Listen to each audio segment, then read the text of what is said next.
Assalamualaikum warahmatullahi wabarakatuh. Kembali lagi di channel Matematika, channel yang bertujuan mencerdaskan kehidupan bangsa. Kali ini Bapak akan menyampaikan materi matematika. Matematika itu asik kalau kita pahami dan menyenangkan. Silakan tonton habis dan klik tombol subscribe dan share ke teman-teman yang lain.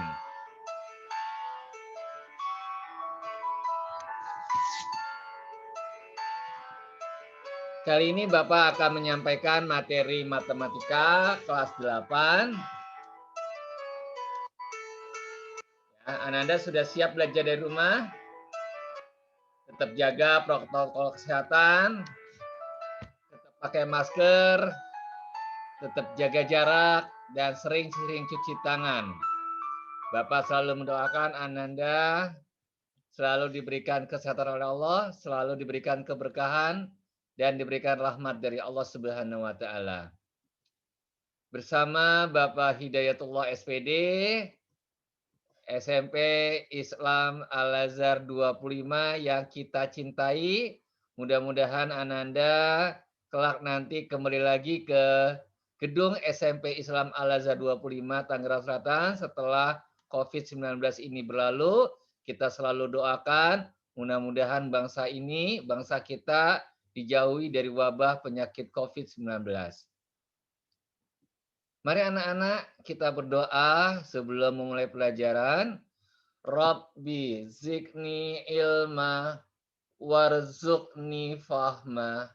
Ya Allah, tambahkanlah aku ilmu dan kurniakanlah aku kepahaman.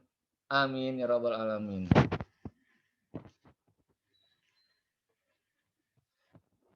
Anak-anak,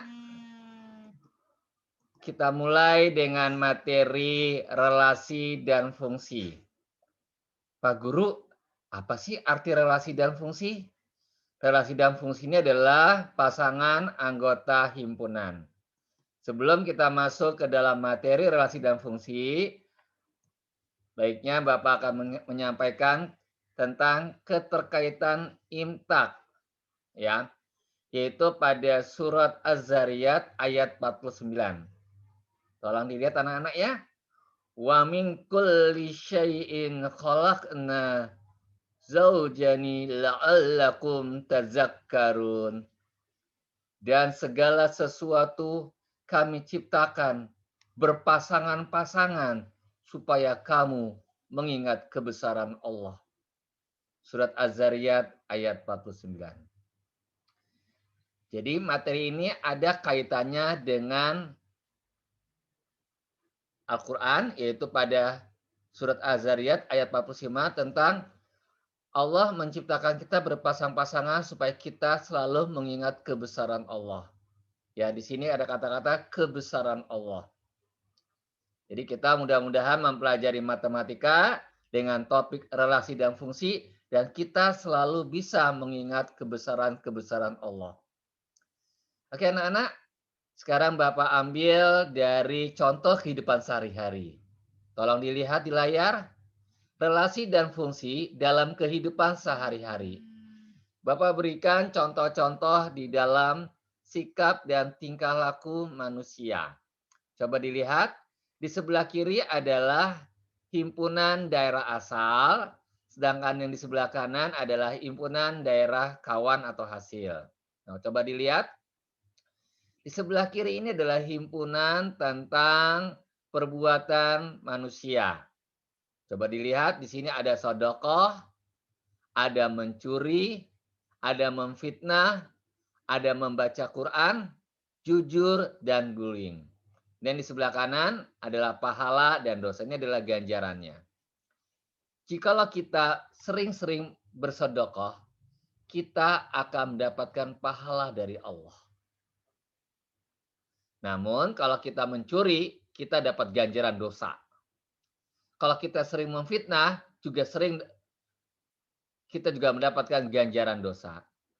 Kemudian kalau kita selalu membaca Quran di pagi hari, setelah sholat wajib, kemudian kita mentadaburkan Al-Quran, kita akan mendapatkan pahala dari Allah.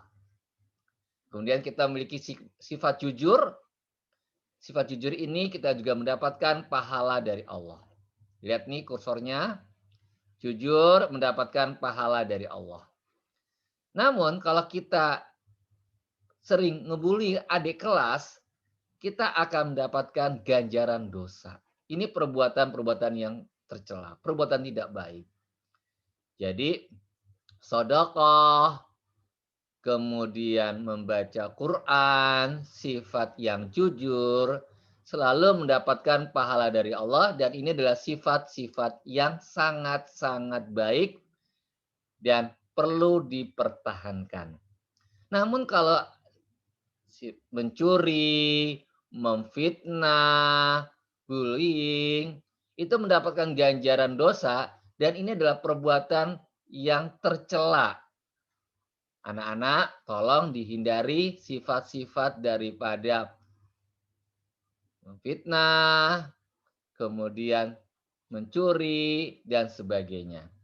Bapak doakan Anda bisa mengambil hikmah daripada dua himpunan ini, yaitu himpunan daerah asal dan himpunan daerah kawan, yaitu ada perbuatan yang baik dan ada perbuatan yang tidak baik atau tercela. Perbuatan baik ini Bapak bisa sebutkan, yaitu sedekah, kemudian sering-sering membaca Quran, kemudian sifat jujur di dalam hati, di dalam diri kita. Itu insya Allah akan mendapatkan pahala dari Allah. Nah, kemudian setiap perilaku kebaikan pasti akan diberikan pahala. Dan setiap perilaku keburukan pasti diganjar dengan dosa. Nah, kita lihat nih karikaturnya. Bapak sengaja memberikan karikatur. Di sini adalah wajah-wajah Ananda yang ceria di dalam belajar matematika. Mudah-mudahan Bapak doakan Ananda tetap semangat di dalam belajar dan bisa sukses di dalam pendidikan walaupun di masa pandemi ini. Kemudian Bapak akan jelaskan dari contoh-contoh tadi kita akan memberikan suatu pengertian relasi. Apa sih Pak Guru arti relasi tersebut? Nah, coba dilihat. Di sini ada himpunan A yang disebut dengan daerah asal. Kemudian ada di sebelah kanannya himpunan daerah kawan. Maka relasi itu adalah himpunan dari himpunan A ke himpunan B. Ya, jadi Bapak ulang lagi, relasi adalah himpunan A, yaitu daerah asal, ke himpunan B. Adalah sebuah aturan. Nah, aturan yang bagaimana? Yang memasangkan anggota-anggota himpunan A, misalkan Andi, Wahid, Nani, Iwan, Tuti, ini kita pasangkan dengan anggota-anggota himpunan B. Nah, kita lihat ya. Andi pasangannya itu hobinya bersepeda, kemudian hobinya bersepak bola, kemudian Wahid hobinya berenang, Nuni ada 2 hobi bersepeda dan basket. Jadi ini aturannya adalah pasangan tentang hobi dalam olahraga. Ya, silakan anak-anak dilihat. Kemudian kita akan tuliskan bagaimana menggambar diagram panah. Kemudian kita tuliskan himpunan pasangan berurutan dan kita gambar diagram kartesiusnya. Di sini ada 3, diagram panah, pasangan berurutan, dan diagram kartesius. Ya, pertama diagram panah. Diagram yang mewakili himpunan A dan himpunan B dan menghubungkan dengan tanda panah. Contoh, Andi kita hubungkan, kita pasangkan dengan sepeda, kita pakai tanda panah. Jadi ini adalah aturannya Andi memiliki hobi bersepeda. Kemudian Andi memiliki hobi bersepak bola. Ini dihubungkan dengan tanda panah. Maka disebut dengan diagram panah. Kemudian Wahid juga dihubungkan hobinya dengan berenang pakai tanda panah. Kemudian Nuni juga hobinya bersepeda. Nuni juga hobinya basket. Ini menggunakan lambang tanda panah. Setelah kita buat diagram panah, kita buat diagram kartesius. Coba lihat anak-anak di layar bagaimana membuat diagram kartesius. Diagram kartesius ini terdiri dari sumbu yang mendatar, yaitu daerah asal. Kita lihat nak ya.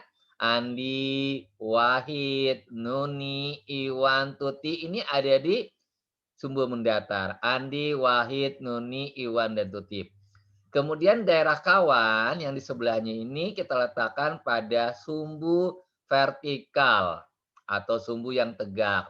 Coba kita lihat di sini adalah jenis-jenis olahraganya, jenis-jenis hobinya, yaitu bersepeda, sepak bola, berenang, basket. Kita lihat ya, bersepeda, sepak bola, berenang, dan basket. Kemudian ada pertanyaan, bagaimana Pak Guru cara menggambarnya? Bagaimana Pak Guru cara menuliskan titik-titiknya? Coba dilihat, kita lihat satu-satu ya nak ya. Andi ini hobinya bersepeda dan hobinya bersepak bola. Nah, kita lihat. Pada sumbu mendatar, kita lihat Andi. Kemudian hobinya bersepeda dulu. Nah, bersepeda kita buatkan titik di sini. Coba lihat di kursornya. Kursornya di layar. Andi hobinya bersepeda. Maka kita tuliskan titik di sini. Kemudian yang kedua adalah Andi hobinya sepak bola. Ke atas lagi. Nah, sejajar sepak bola kita buat titiknya di sini, titik hitam.